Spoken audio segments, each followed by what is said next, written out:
Imagina agora você de Cupira indo ao mercado e lá alguém te encontra e começa a conversar com você e diz assim: você é cristão, né? Você é crente, né? E você diz: sim, eu sou um cristão, eu creio em Jesus, Ele é meu Salvador. E a pessoa dá um sorrisinho de lado e diz: mas você sabia, né, que não é só apenas a fé em Cristo que te salva. Você precisa de mais alguma coisa, você precisa fazer algo, você precisa crer em outras coisas, porque só a fé no Senhor Jesus não é suficiente. Ou imagina você querer conversar com alguém e de repente na conversa você fala porque Jesus, e alguém para e diz: olha, se nós formos conversar e você for falar sobre Jesus, eu não vou conversar, porque falar de Jesus é falar de fé, e falar de fé não tem nada a ver com o que nós estamos aqui conversando, ou a vida, ou o nosso dia a dia, ou a sociedade, ou as demandas da vida. E imagina que isso não é uma coisa muito estranha. Talvez eu e você em algum momento já passamos por isto. Eu já tive a experiência de quando a pessoa descobriu que eu era pastor, ela olhou para mim e não tinha mais o que conversar. Mas até antes de descobrir que eu era pastor, nós estávamos tendo uma conversa agradável. Certa ocasião eu estava em um lazer com a minha família, ali em Natal, na Lagoa de Arituba, comemorando o aniversário da minha esposa, e alguém sentou ao meu lado e começou a conversar comigo e puxou conversa, e uma conversa já de quase 10 minutos, muito bacana. E a pessoa virou e disse assim: você é o quê? Você é militar? Não sei se ele pensou pelo corte do cabelo. Disse: não sou militar não. É muito comum em Natal ter pessoas militares vindo de outros estados, por conta lá tem a base aérea, lá tem a marinha muito forte. E eu disse que não, eu era pastor. A pessoa olhou para mim, respirou fundo, baixou a cabeça, aí disse: ah, tá certo. E dali ficou um silêncio. E aí de repente ela virou a cadeira e disse: valeu, amigo, vou conversar contigo. E virou e foi embora. E talvez a pergunta é: o que eu vou conversar com um pastor? O que eu tenho que conversar com o pastor? Que tipo de conversa ele tem para mim? Isso talvez tenha levado a muitos a serem tentados a deixar de ter Jesus como sendo o parâmetro ou a base de todas as nossas conversas, e aí passamos a buscar meios de como conversar com as pessoas sem que a gente fale do Senhor Jesus. Era basicamente isso que estava acontecendo em Colossos. Os crentes de Colossos, uma igreja jovem ainda, estava ouvindo nos quatro cantos daquela cidade de que a fé em Jesus não era suficiente, em que a fé em Jesus não tornava os crentes de Colossos pessoas sábias. A fé em Jesus não torna pessoas sábias. Pode ser importante para a fé, mas tornar sábios não torna sábios. Que a fé em Cristo Jesus não tornava as pessoas maduras, não dava a elas segurança, não os tornava pessoas seguras. Por isso eles precisavam recorrer talvez às filosofias. Existia talvez lá alguns filósofos em que eles queriam ouvir esses homens e dizer: olha, para que você possa ser uma pessoa experiente, madura, você precisa também não só a fé, mas acrescentar à fé um pouco da filosofia que existe aqui na cidade de Colossos. Talvez aqueles mais voltados para um misticismo chegassem e dissessem o seguinte: tudo bem, vocês sabem que no culto não é só apenas Cristo, né? É preciso que vocês tenham outros elementos. Talvez vocês tenham que ter anjo no culto de vocês. Cristo talvez não seja só apenas o único, me permite usar esse termo, né, objeto do culto, mas tem que ter anjos. Por isso que Paulo vai também falar: ninguém vos julgue por culto a anjos, né? E a ideia talvez que a fé em Cristo só não era suficiente, era preciso que eles tivessem algum tipo de experiência mística. Talvez eles encontrassem contra pessoas, outros adeptos do ascetismo, né, e dissessem para eles: olha, você sabe que não é só a fé em Cristo Jesus, é preciso vocês abrirem mão do prazer do corpo, vocês não podem ter nenhum tipo de satisfação, de alegria, porque isso não faz muito bem. Então a fé em Cristo não é suficiente, é preciso vocês fazerem exagerados jejuns, é preciso que vocês, enfim. E ainda existia aqueles que diziam: é preciso ter um conhecimento oculto. E esse conhecimento oculto não é dado a todos, é apenas a alguns.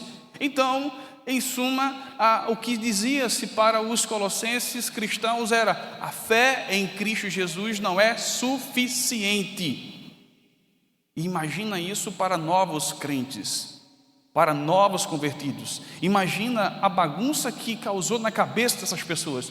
Imagina a preocupação que o pastor Epáfras teve com aquela igreja tão grande que ele teve que ir até Paulo, contar para Paulo, né? Muito embora Paulo não foi o plantador daquela igreja, Paulo nunca foi ali em Colossos. Talvez Paulo Epáfras tinha se convertido no ministério de Paulo quando Paulo estava ali em Éfeso. Lá em Atos é dito que toda a Ásia Menor, e Colossos fazia parte da Ásia Menor, ouviu o evangelho, e talvez ele tenha se convertido na pregação de Paulo, e talvez Paulo tenha sido o seu discipulador, instruiu ele, preparou ele, e ele disse: Paulo, vou voltar agora para a minha cidade natal, Colossos, porque lá eu vou plantar uma igreja. E ele vai para a sua cidade e planta essa igreja nova está sendo afrontada naquilo que é a base da sua existência, que é a fé em Cristo Jesus. Você quer destruir uma igreja? Você quer matar uma igreja? É só apenas dizer para ela que Cristo não é suficiente. Ela perde a razão de ser igreja. Ela deixa de ser igreja, porque somos igreja por conta de Cristo Jesus. Somos povo de Deus por conta de Cristo Jesus. E aí, irmãos, Paulo escreve essa carta, e nesse capítulo 2, do versículo 1 até o versículo 5, Paulo expressa a sua preocupação. Paulo diz a esses irmãos que está preocupado com eles, não só com eles, mas também pelos irmãos de Laodiceia, os laodicenses, que ficavam uma cidade bem próxima ali, Laodiceia, Colossenses e Hierápolis, ficavam uma cidade próxima. Ele diz: olha, eu estou preocupado com vocês porque vocês não me viram face a face, mas eu tenho orado por vocês. Paulo diz: eu tenho orado por vocês, e a minha oração é que vocês sejam confortados e vocês sejam vinculados em amor, e que vocês tenham toda a riqueza da forte convicção, do entendimento para compreenderem plenamente o mistério de Deus, Cristo.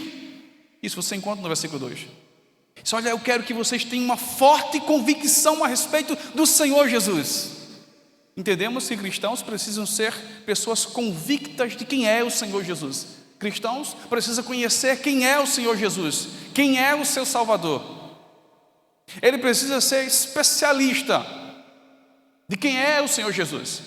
Você, jovem cristão, você na sua faculdade, você precisa ser o especialista de quem é o Senhor Jesus. Você precisa ser o perito. Você deve ser as pessoas a quem as pessoas devem olhar e dizer o seguinte: já que você é um cristão, já que você é uma cópia de Cristo, miniatura de Cristo, discípulos de Cristo, nos fale aí quem é esse Cristo. Você deve ser um especialista. Paulo diz: você deve ter convicção e entendimento, não só uma certeza de que Jesus é Deus, é o Deus homem, de que Jesus é o Salvador e em que Jesus devemos depositar nossa fé, mas ter entendimento. Não uma convicção sem entendimento é fanatismo. E Paulo diz: precisa ter entendimento para compreenderem plenamente o mistério de Deus, Cristo.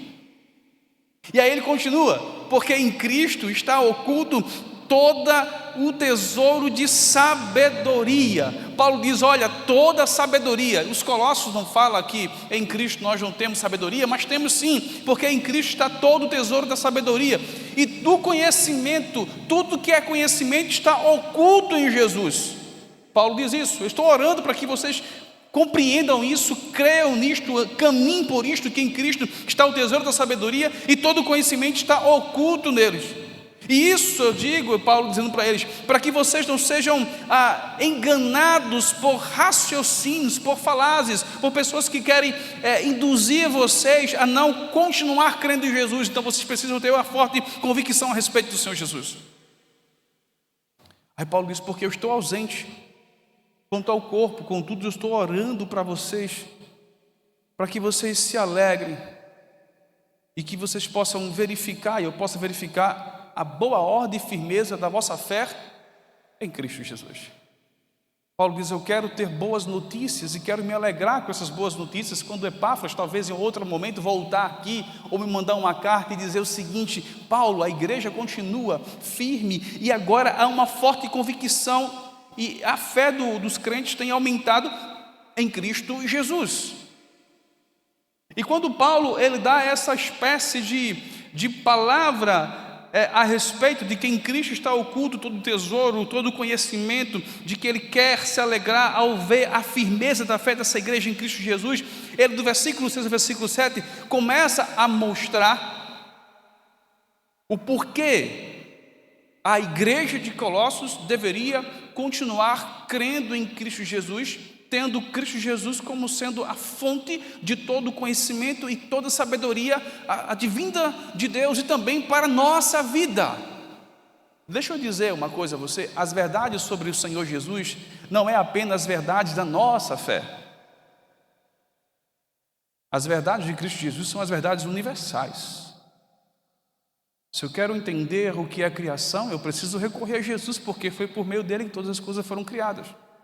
Se eu quero entender um pouco sobre o governo sobre o mundo, eu preciso recorrer a Jesus, porque Ele criou toda a potestade e principado, e Ele governa, está acima de todos eles. Então nós precisamos olhar para Jesus dessa forma. Não só a igreja de Colossos, mas a igreja aqui em Cupira, todos nós precisamos olhar para Cristo Jesus e devemos ter uma forte convicção e conhecimento de quem é o nosso Salvador. Mas para isto, Paulo chama atenção para algumas questões importantes, da qual eu quero destacar para vocês nesse texto do versículo 6 ao versículo 7. E a primeira é que nós, como igreja do Senhor, e a igreja de Colossos deveria continuar na fé em Cristo Jesus. Por isso no versículo 6 diz: ora, como recebeste Cristo Jesus. Paulo diz: olha, da maneira em que Epáfras pregou para vocês a respeito de Jesus, da maneira que ele falou para vocês, e quando ele diz isso, olha, vocês devem continuar da maneira que vocês receberam, porque a mensagem em Cristo Jesus foi ela que gerou fé em vocês, foi essa mensagem que gerou vida em vocês. Foi essa mensagem que levou vocês até a vida eterna. Foi essa mensagem que levou a vocês a serem filhos de Deus. Foi essa mensagem que levou a vocês a serem povo de Deus. Foi essa mensagem que levou vocês a serem ovelhas do Senhor. Então essa mensagem a respeito do Senhor Jesus, que é tão poderosa, que transformou a vida de vocês, que mudou o destino eterno de vocês. Isso aqui é uma coisa muito importante.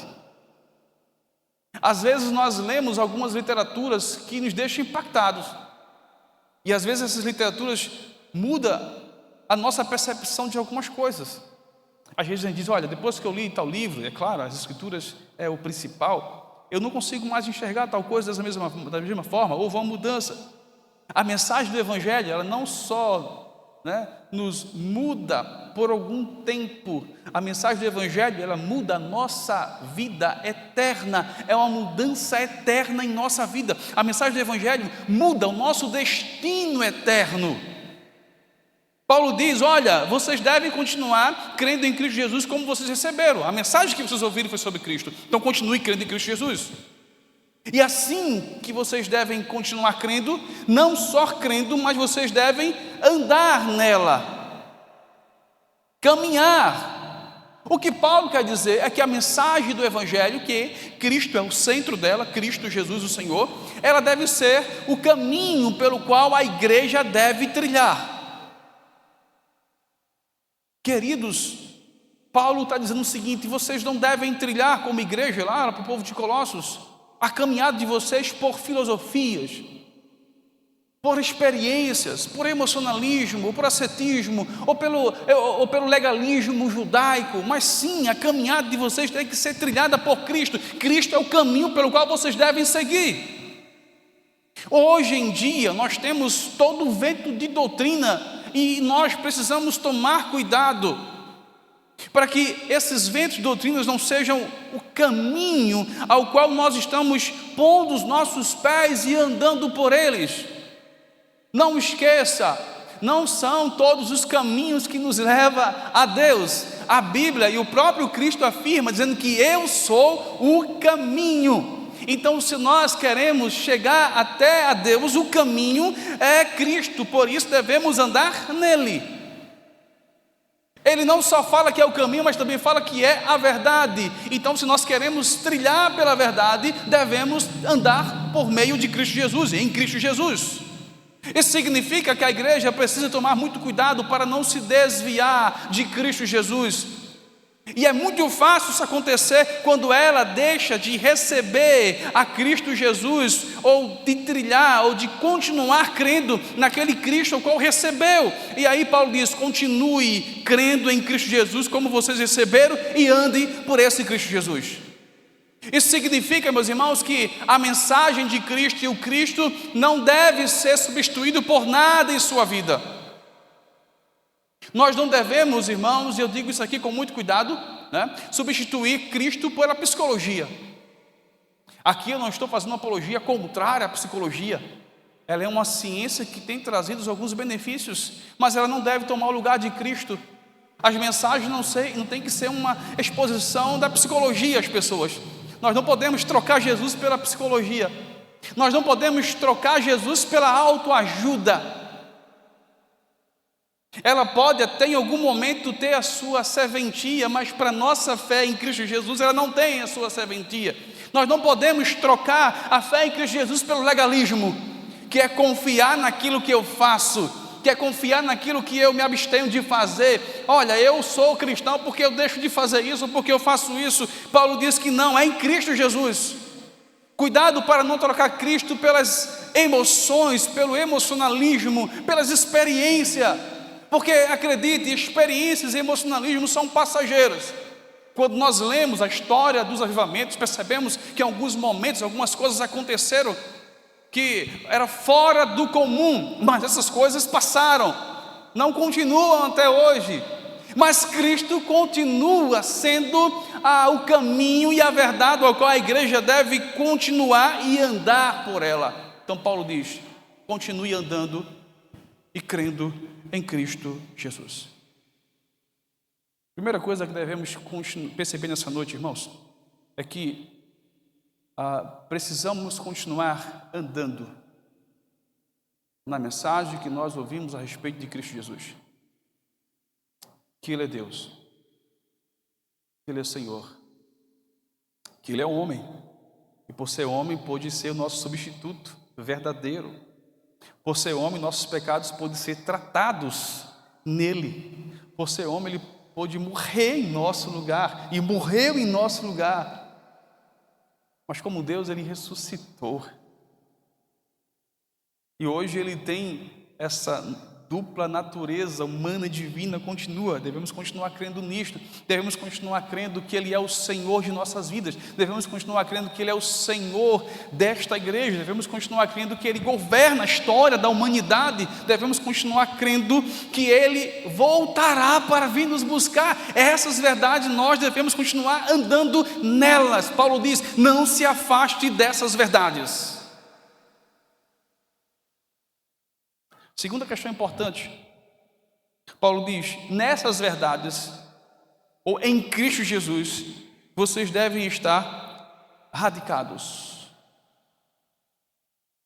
E aqui Paulo usa uma linguagem botânica. Paulo usa aqui uma figura. Paulo, como um grande mestre que foi, ele usa agora um recurso pedagógico. Ele quer que as pessoas compreendam muito bem o que ele está falando. Isso mostra o cuidado que Deus tem para com a sua igreja. Eu estava pregando recentemente, uma certa ocasião, dizendo que Deus é especialista em se comunicar com o seu povo. Eu até falei: eu não, mas Deus é especialista. Deus, Ele se usa de todos os recursos literários para poder se revelar a nós. Olhamos para a Bíblia, a riqueza que é a Bíblia. Lá nela tem poesia, tem história, tem narrativa, tem parábola, tem tantas coisas. E tudo isto para tornar a revelação dele de forma muito mais acessível a nós. Aí Paulo quer tornar a verdade que Jesus deve ser aquele em quem devemos continuar crendo e andando muito perceptível, e diz: vocês devem continuar como uma planta radicados em um solo. E aí Paulo diz: você sabe muito bem o que eu quero dizer com isto. Algumas pessoas ali em Colossos, eles eram agricultores. Colossos ficava no Vale Lincoln, e nesse vale era um local muito fértil. Havia muitas plantações ali. Então as pessoas, quando leram isso, ou quando ouviram a leitura disso da carta no culto, entenderam o que Paulo estava dizendo. Eles entenderam que a raiz que está firmada no solo, ela absorve do solo os seus nutrientes. É dela que ela retira todos os sais minerais. Nós aprendemos isso, eu acho que quando éramos crianças, né?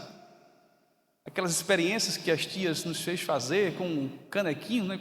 Colocando areia, tal, ver o crescimento, né? Enfim, solo. E aí as raízes, ela vai e tira do solo tudo que é necessário, os nutrientes, para que ela possa estar firme, bonita e possa dar frutos. Mas as raízes não têm apenas essa função, uma outra função é que essa raiz, ela dá sustentação. Ela se espalha na terra, no solo, e às vezes aprofunda-se. Porque aí quando vem os ventos, ou quando ela é submetida a algum tipo de movimentação, ela não cai, ela permanece de pé. E quando Paulo usa essa figura, ele quer deixar muito claro o seguinte: olha, se vocês estiverem radicados, enraizados no Senhor Jesus, vocês irão retirar todos os nutrientes espirituais necessários para a caminhada de vocês.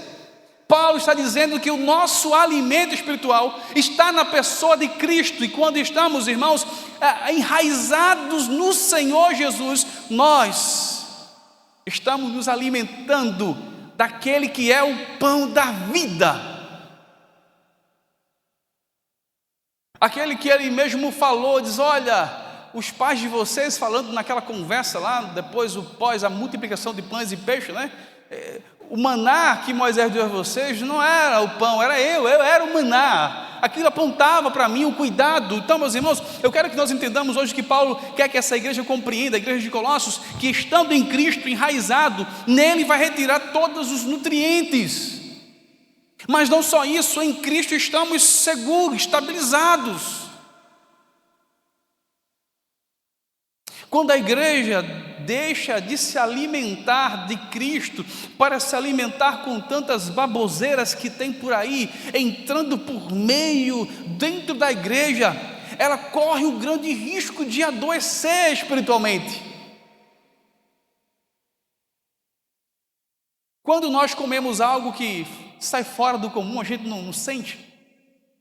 Já aconteceu com você, porque comigo já aconteceu algumas vezes. Nós precisamos entender que quando Cristo não é o nosso alimento, nós adoecemos espiritualmente.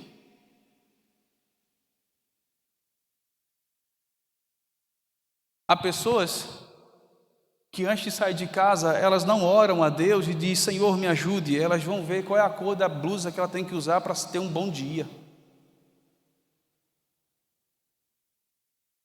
Eu não sei se isso acontece em Cupira, mas em alguns lugares que eu já passei, eu já vi pessoas de falar isso: pastor, use tal camisa que dá sorte. Eu olhei para a pessoa e disse assim: qual é a tua religião mesmo? Porque na minha não ensina isso não. Na minha não ensina nem sorte, a minha ensina providência de Deus. É Deus que governa tudo, é Deus que caminha a minha vida. Não é a sorte, não é o acaso, não é a blusa. Há alguns que vão olhar o que os astros estão dizendo. Algumas que colocam: deixa eu ouvir aqui no rádio, né? Quem ainda usa rádio, né? O que é que vai dizer sobre o que os astros têm a falar a respeito da minha vida? Aí você pensa que isso é inofensivo, né? Aí você vai alimentando-se disso, vai alimentando-se disso, daqui a pouco você está desanimado, sem força, desanimado, sem desejo de estar na igreja, sem desejo de louvar o Senhor, sem desejo de ouvir a palavra do Senhor. Claro, está comendo besteira, está se alimentando de besteira. Alimente-se de Cristo Jesus. Aí você firma a sua vida nessas bobagens de autoajuda, de pregações que parecem mais exposição de psicologia. Aí quando as coisas não acontecem, você fica frustrado. Aí você fica desestabilizado, fica depressivo, fica desanimado. Claro, você não está se alimentando em Cristo Jesus, porque se alimentasse em Cristo Jesus, uma coisa é certa, Ele falou que aqueles que seguiriam Ele não teriam vida fácil. No mundo tereis aflições, mas tem de bom ânimo. Então em Cristo nós teremos o alimento e a firmeza necessária para que nos momentos difíceis possamos estar firmes em Cristo Jesus. Radicados. E quando Paulo falou isso, o pessoal entendeu muito bem uma coisa. De fato, Paulo, quando a planta está radicada em um bom solo, e esse solo aqui é Cristo Jesus, e ele fala, quando as plantas lá do Vale Lincoln, ali em Colossos, estão no solo, elas ficam com as folhas verdes, elas dão os frutos no tempo certo, é uma grande beleza, florida, cheia de frutos. Sabe por que às vezes as igrejas não estão floridas, não estão viçosas, não estão dando frutos? Porque não estão enraizados em Cristo Jesus. Eu queria fazer uma pergunta a você nesse momento, meu querido. Em que a sua fé está enraizada?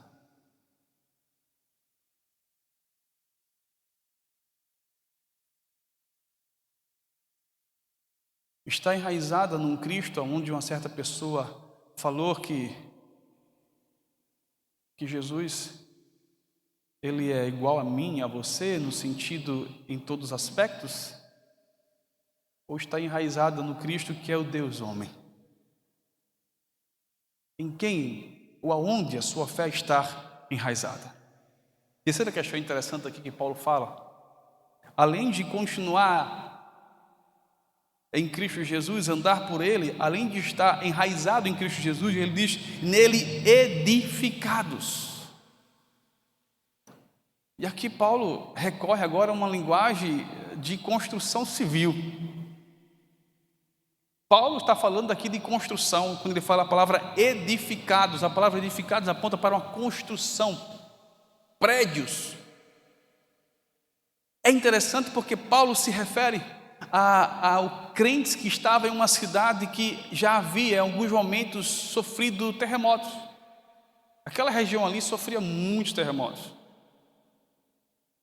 Alguns até contam que o local em que estava a cidade de Colossos não era o local original dela, já era um outro local, porque o primeiro local havia sido destruído completamente, porque aquele solo sempre tremia. Isso trouxe abalo, destruição sobre a cidade de Colossos. Então eles foram para um outro local para tentar, próximo àquele, reconstruir a cidade. E quando Paulo fala sobre edificados, eles são especialistas em edificar cidades, em construir cidades, em recomeçar. Aí Paulo diz que em Cristo eles deveriam estar edificados. Paulo está dizendo o seguinte, que a vida do crente tem que estar sendo construída em Cristo Jesus. Você se lembra quando o Senhor Jesus termina o Sermão do Monte? Ele termina com o que nós poderíamos chamar de uma parábola. Ele faz uma comparação e diz o seguinte, eu comparo a vida do homem que escuta as minhas palavras e crê nela e anda por ela, com um homem que constrói a sua casa sobre o quê? Sobre a rocha. Essa casa está firme. Essa casa vai ser submetida à tempestade, a vendavais, à chuva, mas ela vai continuar o quê? De pé. Mas aquele homem imprudente que escuta tudo que eu falei e não edifica a sua casa sobre a minha palavra, sobre mim, eu comparo com um homem louco, tolo, que constrói a sua casa na areia, sem fundamentos, sem alicerce. Essa casa, quando sofrer a chuva, o vento, ela vai o quê? Cair.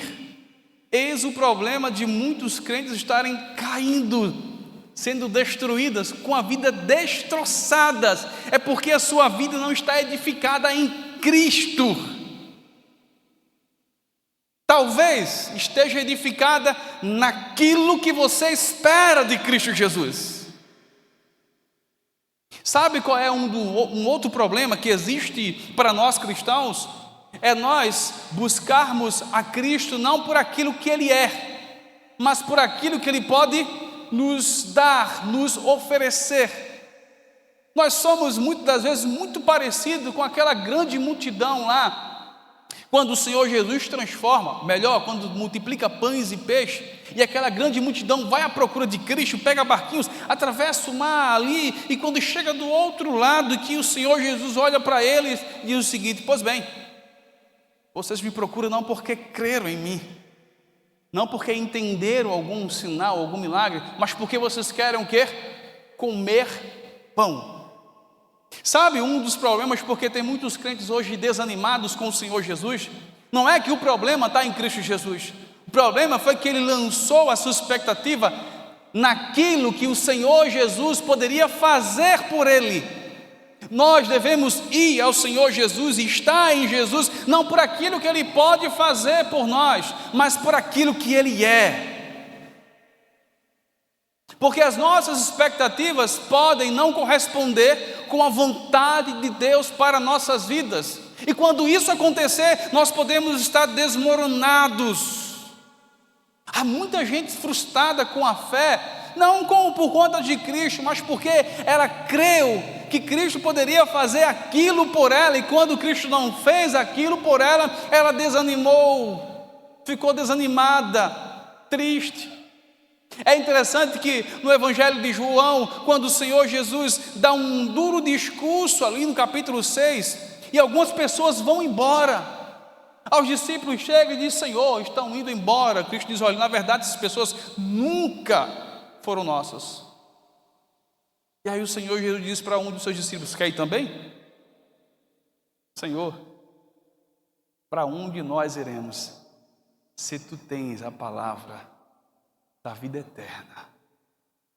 A nossa fé não deve estar naquilo que Cristo pode fazer por mim. Há pessoas procurando Cristo, enraizando-se ou edificando a sua vida, não no Cristo Salvador, mas no Cristo que pode fazer alguma coisa em minha vida, mudar minha situação financeira, curar minha enfermidade, mudar o que eu estou vivendo. O Senhor Jesus pode fazer isso e tem poder para isto, mas você deve estar construindo a sua vida, não naquilo que Cristo pode fazer, mas naquilo que Cristo é.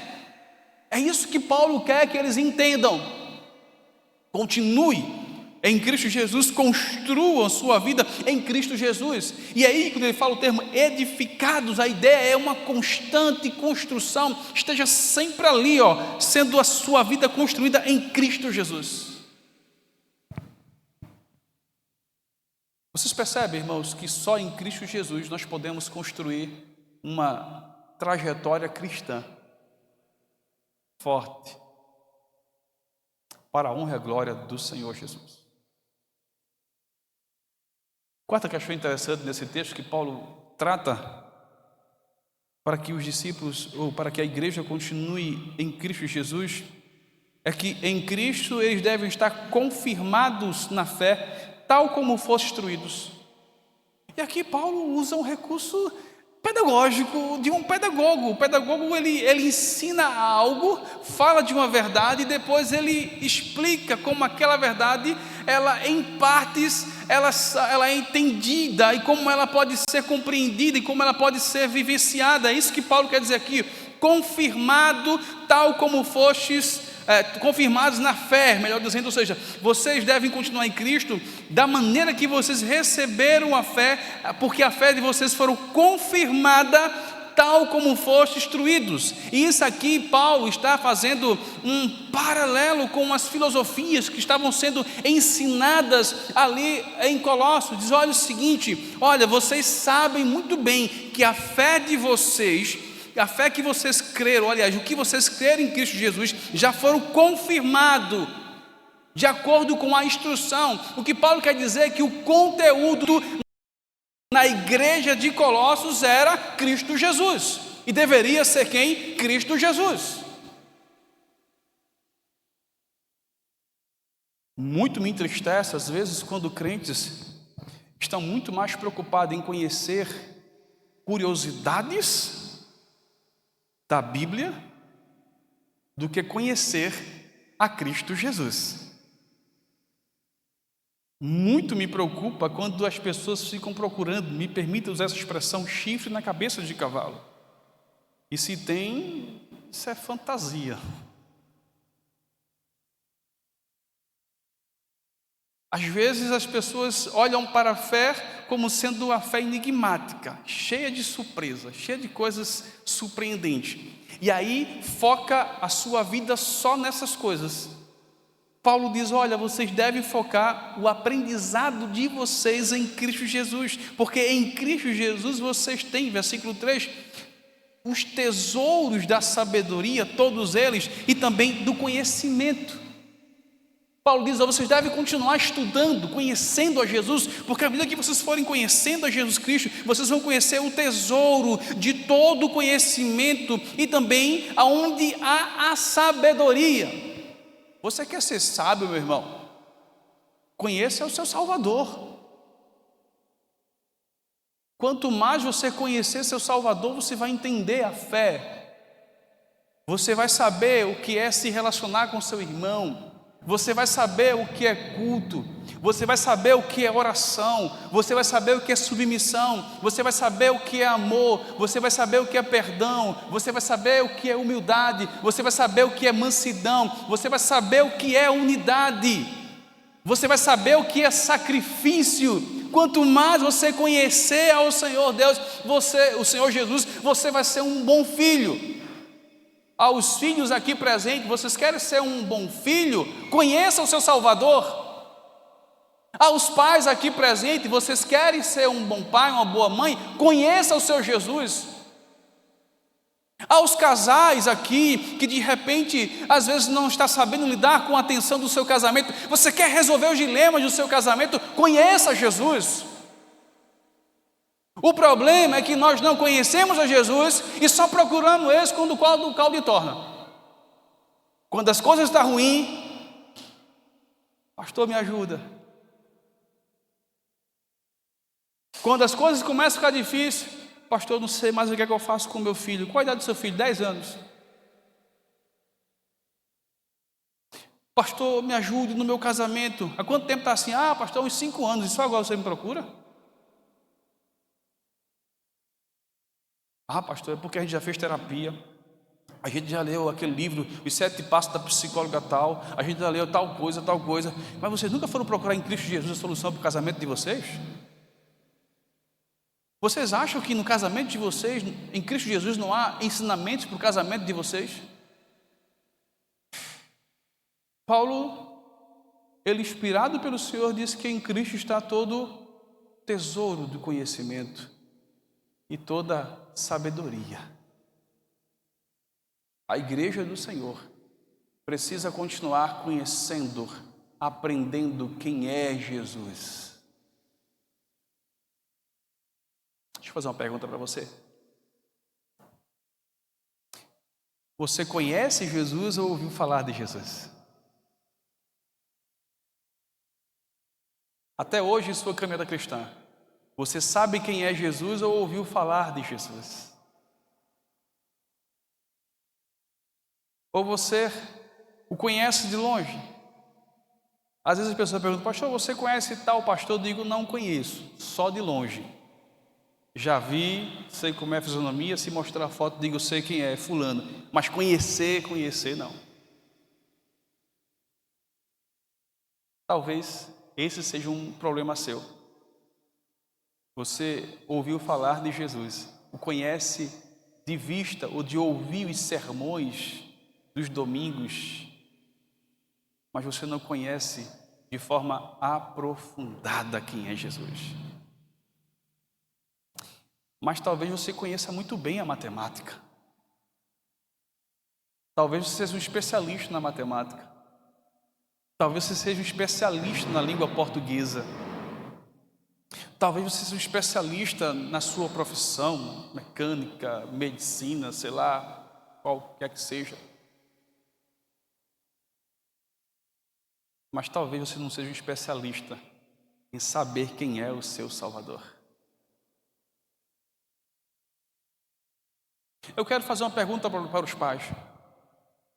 Qual foi a última vez que você sentou com o seu filho e disse: filho, eu quero conversar com você, eu quero falar sobre Jesus? Ah, papai, já sei quem é Jesus. Que bom, meu filho, vamos conhecer um pouco mais Jesus. Qual foi a última vez que você sentou e disse para o seu filho: filho, você sabia que Jesus tinha dupla natureza?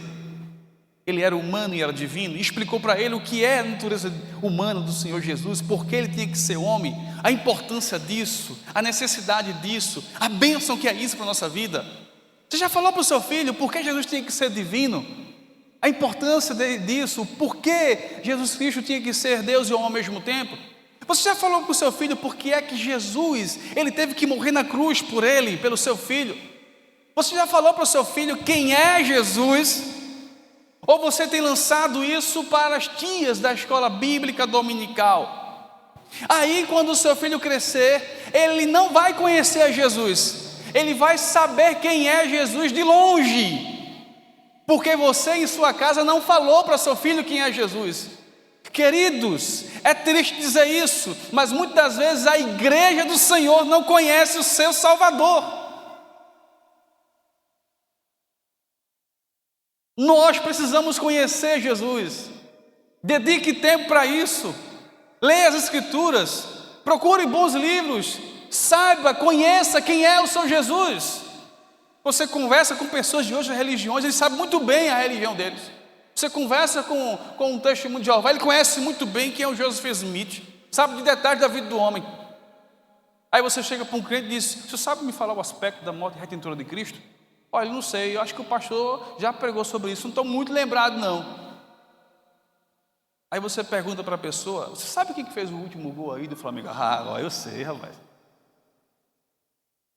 Eu falo do Flamengo porque eu tenho a impressão que Natal é um pedacinho do Rio de Janeiro. E eu brinco às vezes, o pessoal diz: vocês conhecem mais o Flamengo do que Jesus, né?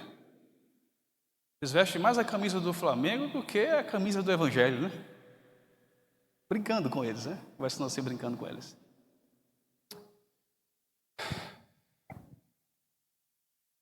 Quando você não conversa com seu filho, pai, sobre quem é Jesus, vai ter um bocado de professor no colégio que vai dizer para ele que Jesus foi um cara muito importante para a história. Foi um revolucionário, foi um grande líder, foi um grande filósofo, foi um cara que inventou uma religião.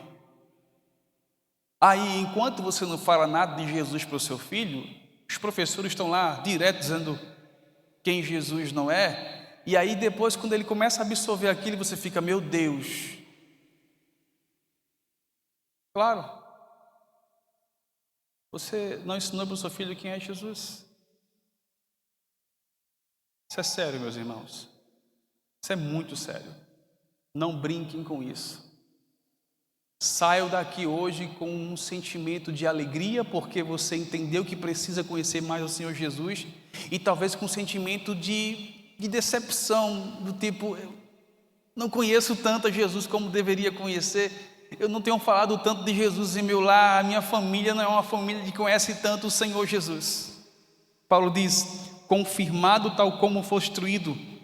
Por último, Paulo diz aqui, irmãos, crescendo em ações de graça.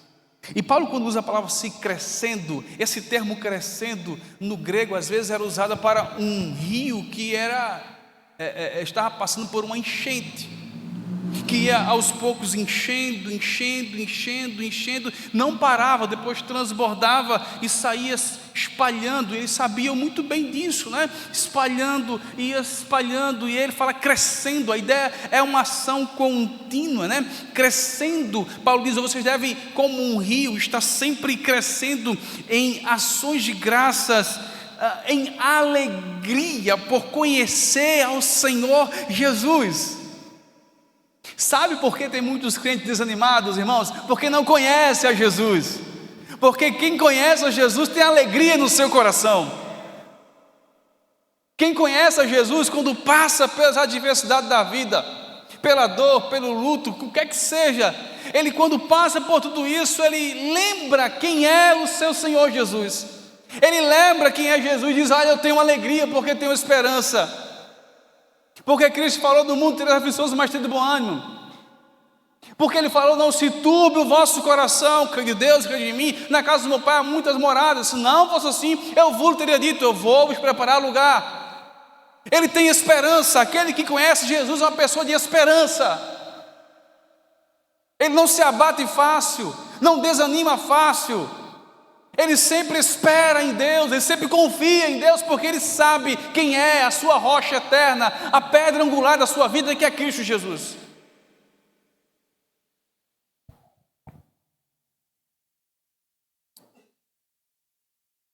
Eu quero concluir dizendo algumas coisas importantes aqui nessa noite. Quando nós não conhecemos o Senhor Jesus, nós somos enredados pelas vãs filosofias, pelas ideologias, que sutilmente confunde a mente daqueles que não conhecem Jesus. Não segundo Cristo, mas segundo o rudimento desse mundo. E Paulo fala isso no versículo 8. Tem muita gente sendo confundida porque não conhece a Cristo Jesus. Tem muita gente, irmãos, desanimada porque não entende que em Cristo corporalmente habita nele toda a plenitude da divindade. Você crê no Deus homem e que naquele homem habita no seu corpo toda a divindade. Jesus não é um semideus. Jesus não é muito Deus, ele é plenamente Deus. É esse Jesus que você crê, é esse Jesus que você deve crer. Se você não crê nesse Cristo ainda, você está perdendo o seu tempo.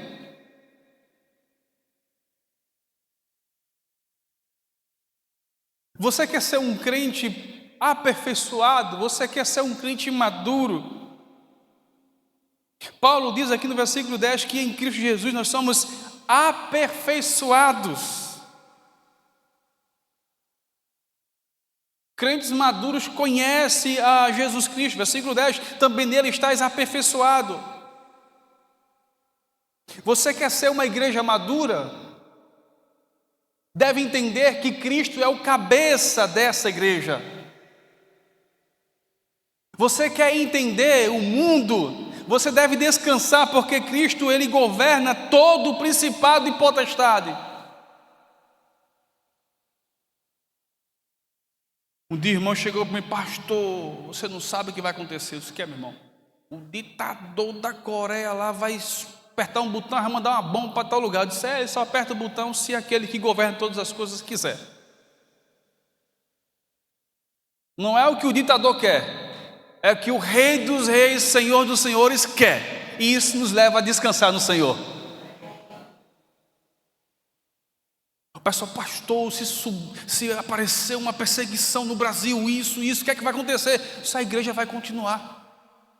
Porque quem governa nossa igreja não são nossos governantes. Quem governa nossa igreja é o Senhor Jesus. Versículo 10, a parte B, ele é o cabeça de todo o principado. Eu quero que você saiba que a marca de que você pertence a Deus é Cristo Jesus. Cristo é a nossa marca. Por que eu digo isso? Porque na antiga aliança, a marca de que nós pertencíamos, de que o homem pertencia a Deus, era a circuncisão. E Paulo diz: olha, é em Cristo que vocês têm a circuncisão. Cristo é a marca de que nós pertencemos a Deus. A marca que nós pertencemos a Deus não é porque nós temos saúde, não é porque nós temos prosperidade, não é porque nós temos uma casa boa, não é porque realizamos todos os nossos sonhos, e tudo isso é importante, mas a marca que nós pertencemos a Deus é que nós cremos em Cristo Jesus. Pertencemos a Cristo Jesus. Se você crê em Cristo Jesus, se você continua crendo nesse Cristo Jesus, você pertence a Deus. Você quer pertencer a Deus, você quer ser filho de Deus, você quer ser povo de Deus, creia em Cristo Jesus.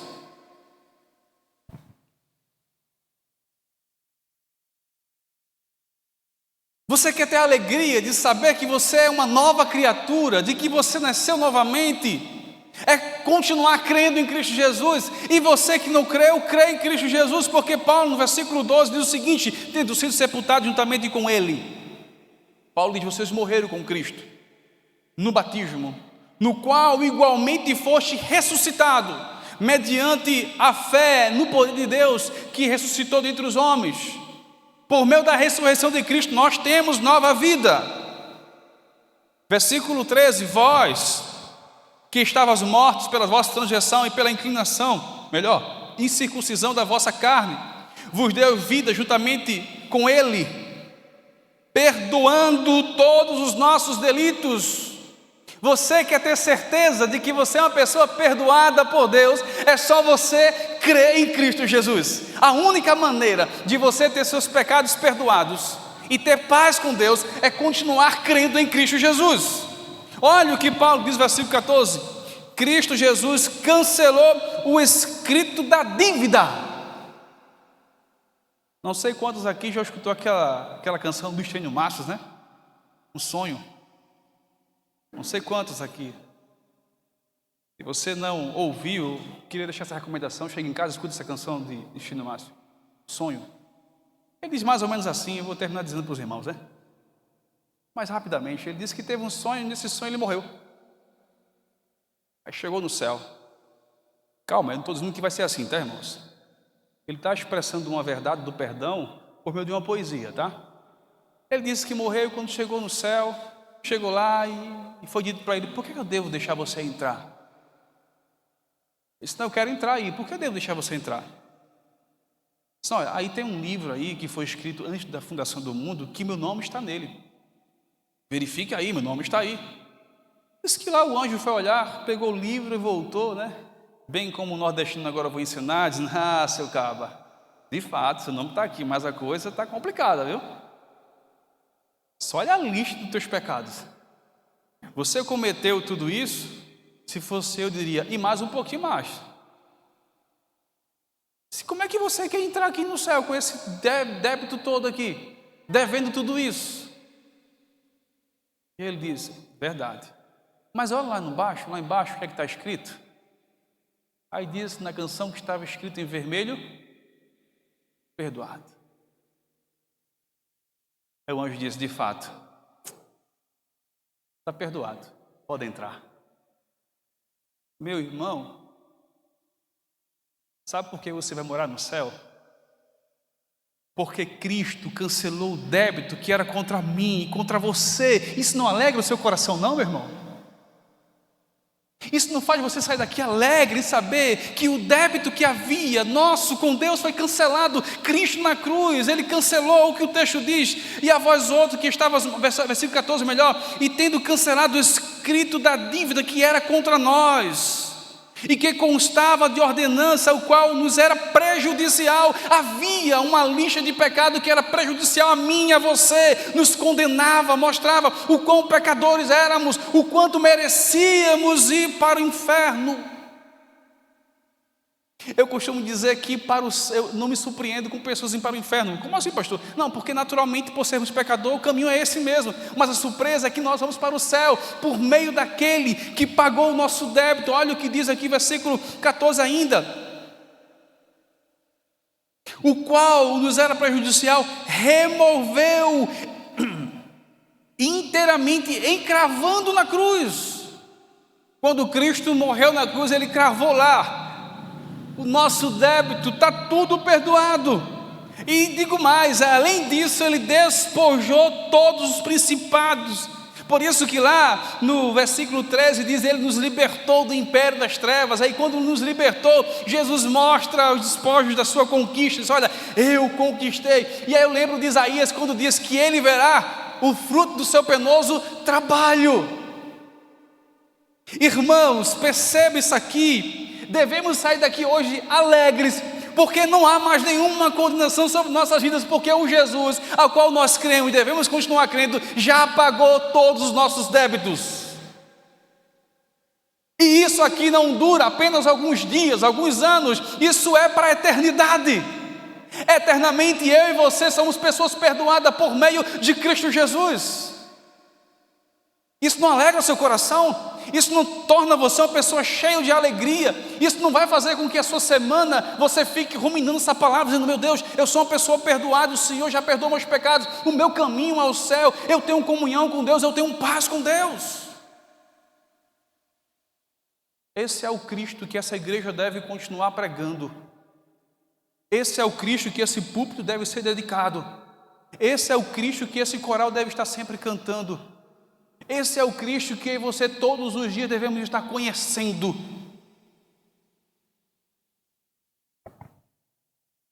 Quero concluir lhe fazendo uma pergunta. Aos crentes e aos não crentes. O que você vai fazer a partir de hoje, depois dessas verdades? Você vai sair desse recinto e continuar vivendo a mesma vida? Ou você vai sair dizendo: Senhor, não tem como ser a mesma pessoa. É preciso existir mudanças em minha vida, Senhor. Ajuda-me. Eu não consigo, mas eu sei que o Senhor pode vir em minha direção e fazer as mudanças necessárias.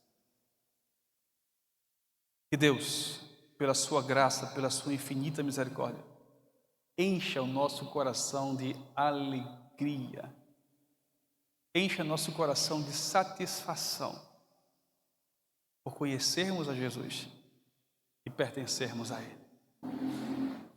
Amém.